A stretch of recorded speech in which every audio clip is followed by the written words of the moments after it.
Bont newydd ger Caernarfon a golygfa gyfarwydd wrth i nifer o yrwyr lleol gael ei dal yn y traffig yn ystod oriau prysura y dydd, gyda cynlluniau y ffordd osgoi newydd mewn lle erbyn hyn i nifer mae'r newyddion flynyddoedd yn rhy hwyr.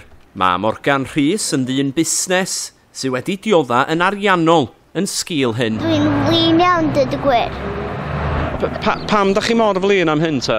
Mae yna traffig ar y ffordd pan dwi'n mynd i gwaith. A da chi'n cael row wedyn pan ydych chi'n mynd i'r gwaith? Yndw. Mae amser i hyn gael ei sortio. Be mae'r councilors na'n neud e? Be sydd angen bama di ffordd newydd. Cyntaf byd, gorau'r byd. A da chi wedi cael digon, di bobl eraill sy'n byw rhwng fama, sy'n maen nhw'n teimlo? Flin hefyd.